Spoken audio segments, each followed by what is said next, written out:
They shoved my suitcase into the garage, slammed the door, and said, "It's just temporary. She's pregnant. You're not." I stood there, surrounded by lawnmowers, tools, and spiders, wondering how my own family could treat me like garbage. But what they didn't know was that I'd already made a plan to vanish. And when I came back, I wouldn't be the same quiet, disposable kid they tossed aside. Before we dive into how I turned their betrayal into the biggest shock of their lives, make sure to hit like, subscribe, and drop a comment below. Would you forgive your family if they did this to you? Your thoughts might just be the most powerful part of this story.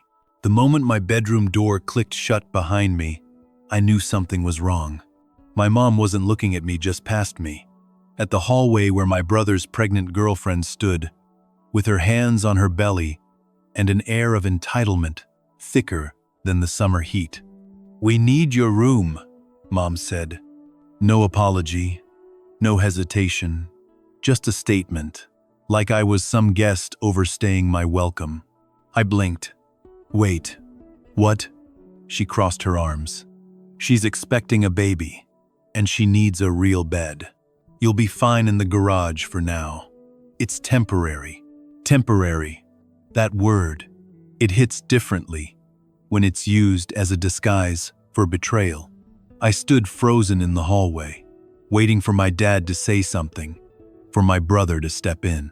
But all I got was silence, avoided eyes, and the rustling of my bedsheets being stripped before I'd even agreed. I packed a few clothes while they watched from the doorway. My brother gave me a weak smile. "Thanks, man. It means a lot." I was giving up my space, my comfort, my dignity, and it was just it. The garage smelled of oil and mildew. The cot creaked with every breath I took. And the door? It didn't even lock. I lay there that first night, staring at the ceiling, fists clenched under the thin blanket. Every noise from the house reminded me I didn't belong. Not really. The worst part? They didn't even check on me. Days passed. I became a ghost in my own home. Meals were eaten without me. Conversations happened around me. I wasn't a son or a sibling. I was a placeholder. But in that silence, something inside me hardened. If they could throw me away like that, then they wouldn't notice when I disappeared. But they would notice what came after. I woke up to the sound of her laughter.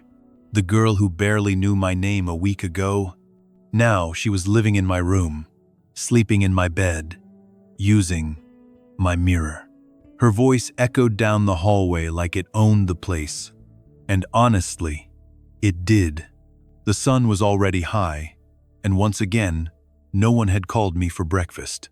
Again, I opened the garage door slowly, maybe hoping just maybe someone would notice me. But all I saw was my mom flipping pancakes like she was hosting a Sunday brunch. My dad laughed at something dumb. And my brother, he was caressing her pregnant belly like it was a trophy he somehow earned. I cleared my throat, trying to sound casual. Morning. Silence. It was like my words dissolved into thin air. Finally, my mom looked at me.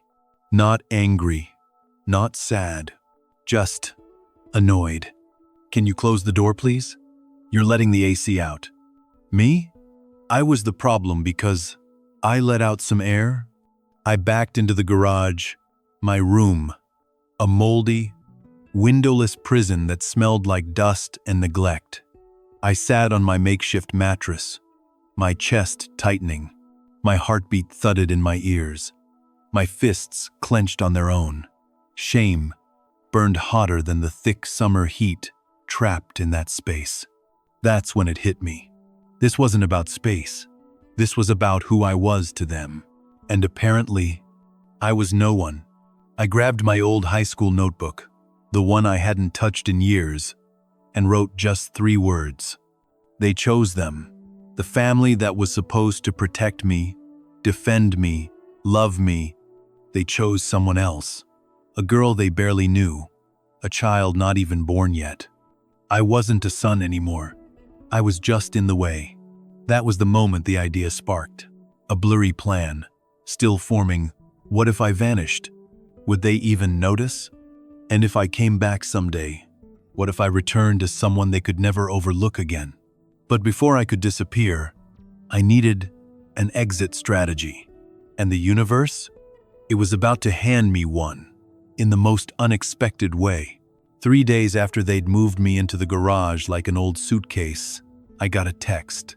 Not from my mom, not my dad. It was from Mr. Carter, my old English teacher. Hey, need help with college stuff? Swing by if you're free. Got something you might want. I hadn't spoken to him since graduation. Why now? Still, I went.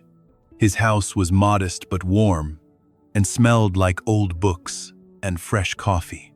He welcomed me in, with that familiar smile that had once convinced me I was good at something writing. You look like life's been rough lately, he said. I didn't deny it. He poured me a cup of coffee and slid a thin envelope across the table. Remember that essay you submitted senior year? I forwarded it to a friend who works with a scholarship board. I blinked. What? They were impressed. Very impressed. They're offering you a full ride. Housing included. For a second, I forgot how to breathe. A way out. A room. A bed. A door that locked. No more sharing walls with spiders and cardboard boxes. No more pretending I didn't care when my own family treated me like a burden. I wanted to cry, but I swallowed it down. They don't even know I exist anymore, I muttered. Mr. Carter leaned forward. Then maybe it's time you show them who you really are. And just like that, the plan sharpened. I wouldn't just leave. I'd disappear so completely, they'd have no choice but to notice my absence. I'd build a life so bright, so successful, they'd squint just to look my way again. But I wouldn't do it for them. I'd do it for me. Still, there was one thing I needed to handle before I left. A final goodbye delivered in silence, and maybe a little shock. Because if they thought they could exile me without consequence, they were about to learn what happens when you push someone too far. I didn't pack much. Just a duffel bag with my clothes, my laptop, and the notebook I'd kept hidden under my mattress pages, filled with everything they'd made me feel. Invisible, disposable, forgotten. But before I left, I wrote a letter. Not a dramatic goodbye, not a desperate plea for love or attention. No, this was something else entirely. Each word was deliberate, calm, cold, clear. Since you made it clear there's no room for me here, not even as a son, I'll make sure you never have to worry about me again. You handed my space to someone else without a second thought. I get it now. I was never more than a convenience, a placeholder. So, I'm leaving. And I'm not telling you where I'm going. Because frankly, you never really asked who I was to begin with.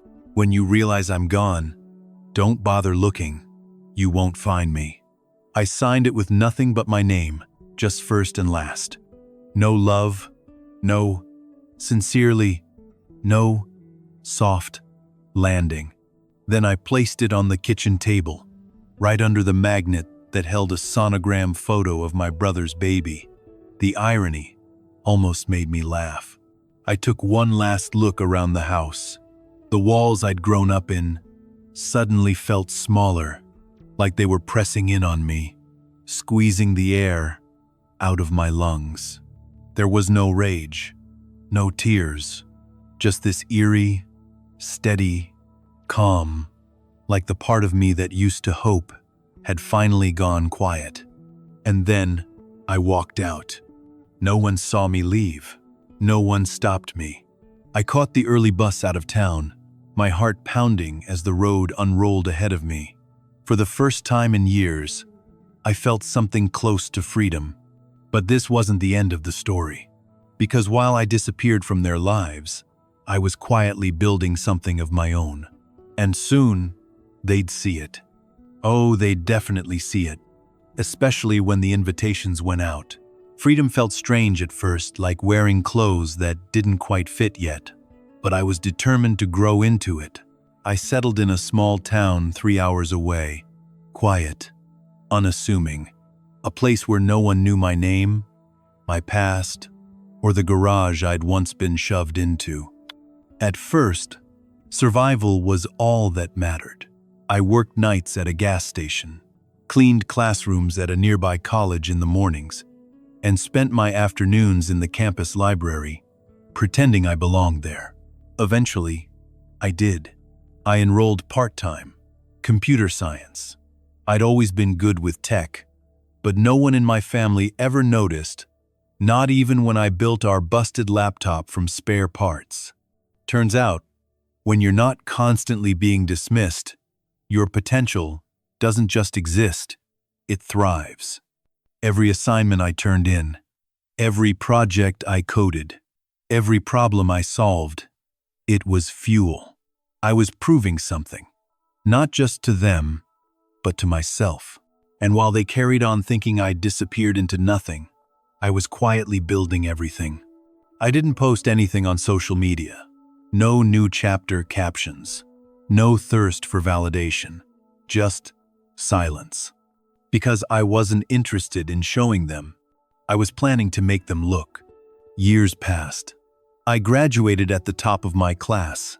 Started working with a startup that exploded within a year. I moved into a loft, bought my own car, and started a business on the side. I transformed, but I didn't forget. Their birthdays passed. Holidays came and went. No one reached out. No one even tried. I guess they assumed I was still bitter, still lost. They had no idea I'd built an empire on the ashes they left behind. And just when I thought I was done with that chapter, I received an unexpected message from someone I never thought would come looking. It was a Sunday night when it came through. I was sitting on my balcony, sipping coffee, watching the city buzz below, when my phone vibrated. A name I hadn't seen in years lit up the screen. Mom. I froze. For a second, I thought it might be a mistake, a wrong number, a butt dial. But no, it was deliberate. The message was short, cold. Your brother lost his job. We're struggling. Call me. I stared at it for a long time, heart pounding not from fear, but from the sheer audacity. No. How are you? No. We miss you. Just an open hand, asking for more. 3 years. No contact. No apology. No acknowledgement of what they'd done. And now that their golden boy was out of options again, suddenly, I mattered? I didn't reply. Not right away. Instead, I scrolled back through my photo roll. Pictures of my empty garage. My old moldy couch. The broken space heater. The dripping faucet. My brother's girlfriend measuring my room for their baby's crib. I remembered everything. The silence of that garage wasn't peaceful. It was suffocating. The way they used me, drained me, discarded me. And now, they wanted the old me back. But that version was long gone. Later that week, another message came, this time from my dad. We messed up. Your mother and I know that now. Please, we just want to talk. No voice notes, no calls, just texts. Like they were afraid to hear the sound of their own guilt out loud. I felt nothing. Not anger, not pity, just distance. I'd built a life where their voices no longer echoed, where their absence wasn't a wound, it was peace. And still, a part of me wondered, did they really understand what they had done? Or were they just trying to reel me back in before the walls completely collapsed?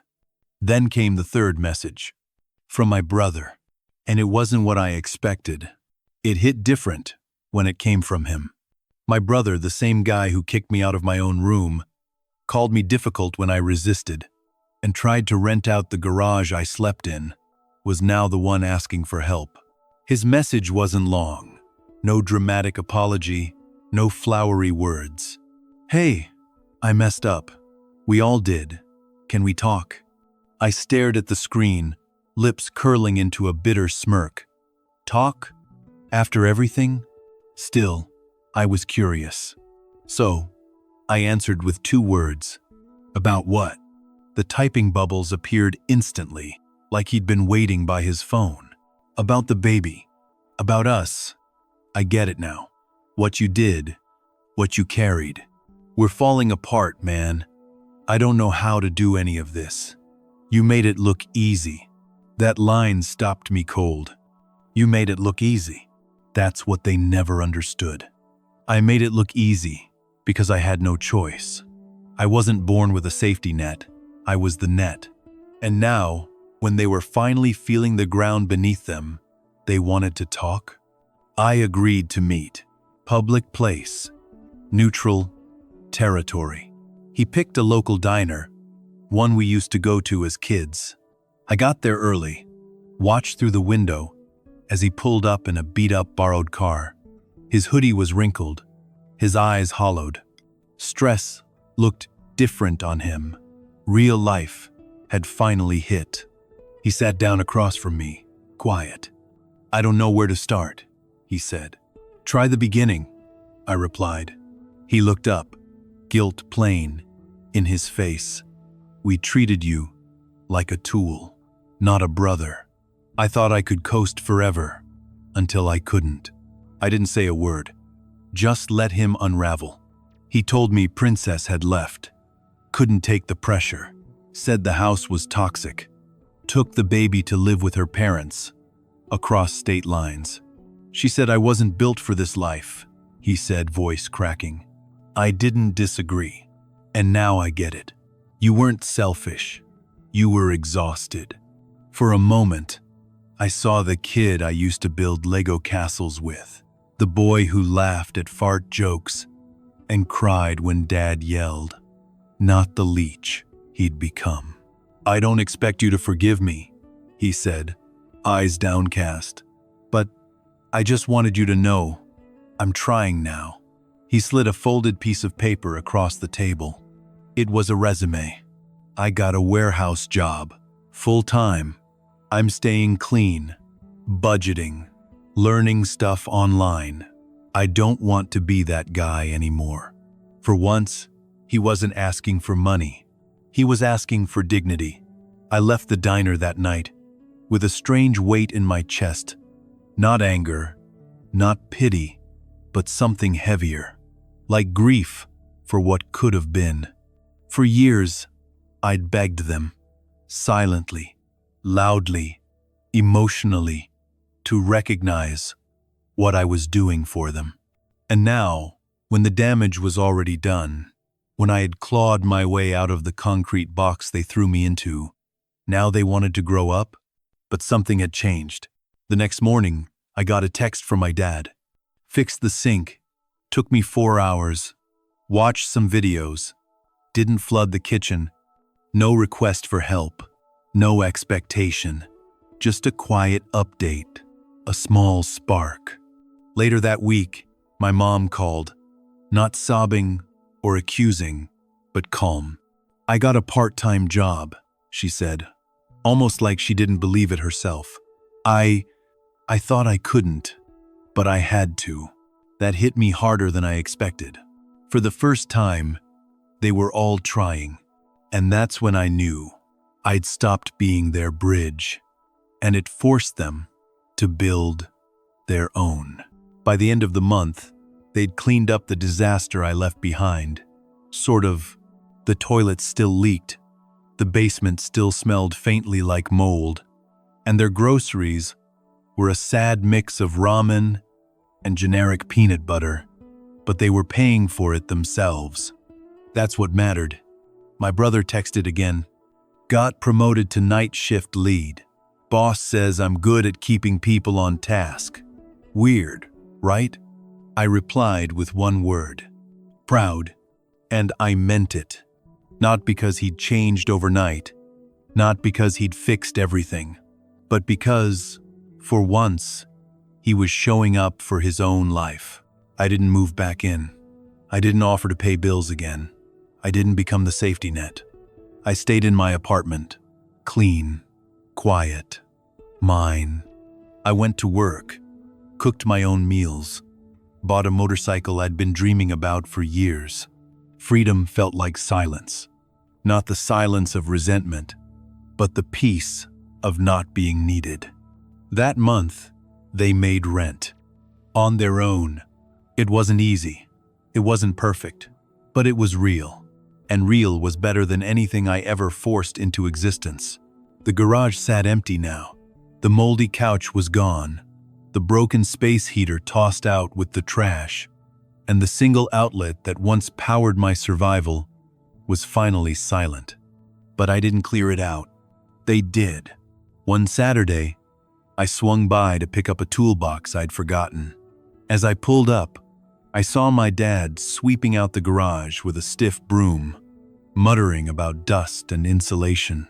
My brother was beside him, installing weather stripping on the door. My jaw almost dropped. They weren't prepping it to rent again.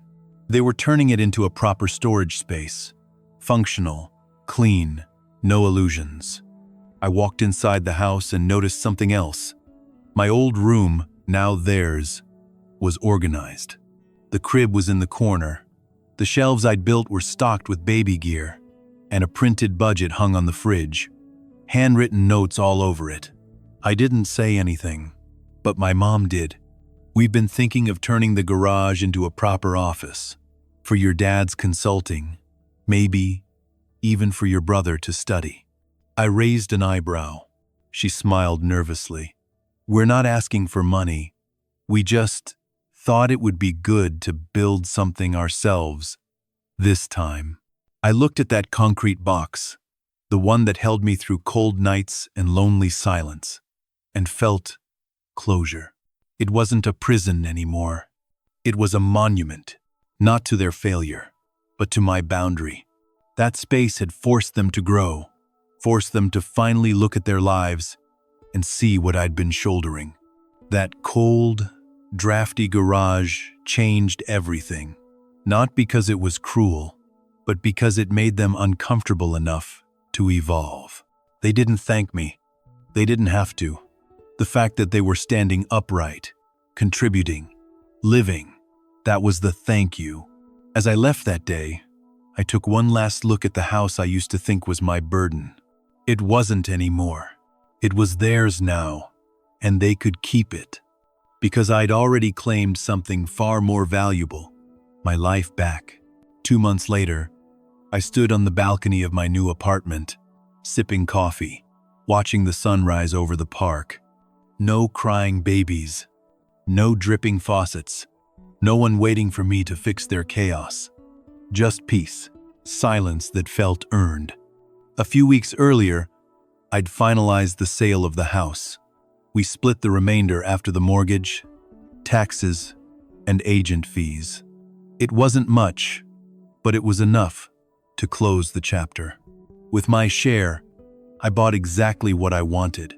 A place that was mine, furniture I picked, decor I liked, food I wanted to eat. The smallest choices felt like victories. And they adjusted because they had no other option. My brother got a warehouse job. My mom works part-time at a craft store. My dad does some consulting. Even Princess toned down the entitlement. Probably because motherhood doesn't leave much space for delusions. I got a text from my brother last week. Just a meme. No money requests. No guilt trips. Progress. Dad sent a picture of the kitchen faucet he fixed himself. Not perfect, but functional. I sent him a thumbs up emoji. Didn't need to say more. And me? I sleep 8 hours a night. I take long showers without running out of hot water. I come home, cook for one, clean for one, and spend my evenings in a space that feels like freedom. 3 years of carrying others taught me something simple, powerful, and true. You are not selfish for protecting your peace. They thought I would regret walking away. But I didn't walk away. I reclaimed myself. Sometimes, the people closest to us will drain everything we have and call it love or family. But real love respects boundaries. Real family contributes. And real strength is learning when to stop being their solution and start being your own. What's the most satisfying act of standing up for yourself you've ever seen or done? Tell us in the comments below. 2-1. And if you felt something watching this story, leave a like, subscribe, and hit that bell so you never miss a tale like this one. You deserve to choose yourself, always.